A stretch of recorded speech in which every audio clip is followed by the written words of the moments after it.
நண்பர் சீமான் அவர்களுக்கு ஒரு சின்ன அறிவுரையும் வேண்டுகோளும்.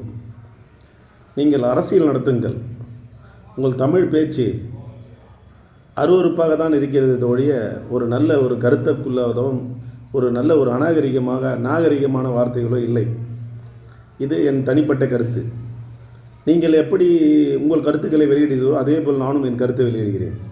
தயவு கூர்ந்து அரசு துறை அதிகாரிகளை அவமானமாக பேசாதீர்கள், அசிங்கமான வார்த்தைகளால் பேசாதீர்கள். தமிழை நீங்கள் மட்டும் உச்சரிக்க வருப்பதில்லை. நானும் ஒரு என்னுடைய யூடியூபை பாருங்கள்.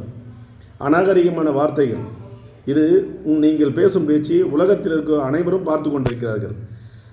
ஒருமையில் பேசுகிறீர்கள், வாடா போடா என்று. இப்படிப்பட்ட தலைவர்களும் கட்சியை நடத்துகிறவர்களும் யாரையுமே நான் பார்க்கவில்லை. மறைந்தவர்களும் சரி, வாழ்ந்து கொண்டிருக்கிறவர்களும் சரி. எனவே இந்த அருண் கமிஷனர் ஆணையாளர் அவர்கள், அதாவது சென்னையினுடைய ஆணையாளராக இருக்கக்கூடிய அருண் ஐபிஎஸ் அவர்களை நீங்கள் தரவுருவாக பேசுவதை நாங்கள் பொதுமக்களாகிய நாங்கள் பார்த்து கொண்டிருக்கிறோம். இது மிக தவறு. திருத்திக் கொள்ளுங்கள். நீங்கள் ஆட்சியை கைப்பற்றவோ அல்லது அரசியல் நுழைவோ அல்லது எம்பி எம்எல்ஏவுக்காக ஆசைப்பட்டால் அதற்கான முயற்சிகளை செய்யுங்கள். ஏழை மக்களை சந்தியுங்கள், தொண்டுகளை செய்யுங்கள், உதவிகளை செய்யுங்கள், பாதைகளை அமையுங்கள், சீர்படுங்கள்,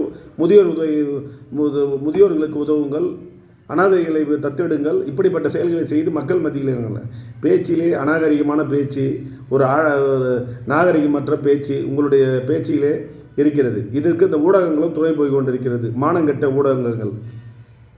இதை தவறாக நினைக்க வேண்டாம். ஏனென்றால் நானும் ஒரு ஊடகத்தில் இருப்பவன் தான் என்பதற்காக தான் சொல்கின்றேன். மைக்கை பிடித்து மட்டும் போதாது. யார் என்ன சொல்கிறார்களோ அது மக்கள் மத்தியில் நன்றாக சேர வேண்டும். அதை செய்யுங்கள் பத்திரிகையாளர்கள். இது தவறான ஒரு விளம்பரங்கள். இதனால் யாருக்கும் எந்த பிரயோஜனமும் இல்லை. எனவே தயவுகூர்ந்த சீமான் அவர்கள் திருத்திக் கொள்ள வேண்டும். இந்த ஆவேச பேச்சு தேவைதான். அதை நீங்கள் அரசியலில் காட்டுங்கள். தனிநபர் மேல் அல்ல. வீரலட்சுமி விஜயலட்சுமி வழக்கு பற்றி தமிழக மக்களாகிய நாங்கள் இன்று வரையில் அதை யோசித்துத்தான் கொண்டிருக்கின்றோம். மூடி மறைக்கப்பட்ட சில விஷயங்களை இன்றைக்கு நோண்ட நாங்கள் தயாராக இல்லை. எனவே வீரலட்சுமி விஜயலட்சுமி உயிரோடு தான் இருக்கிறார்கள் என்பதை நீங்கள் மறந்துவிடக்கூடாது. எனவே இப்படிப்பட்ட அநாகரிகமான பேச்சை தமிழில் நீங்கள் பேசக்கூடிய பேச்சு மக்கள் மத்தியிலே நல்ல ஒரு செல்வாக்கை பெறாது என்றுமே, நீங்கள் உயிரோடு இருக்கும் வரை என்பது என் தனிப்பட்ட கருத்து.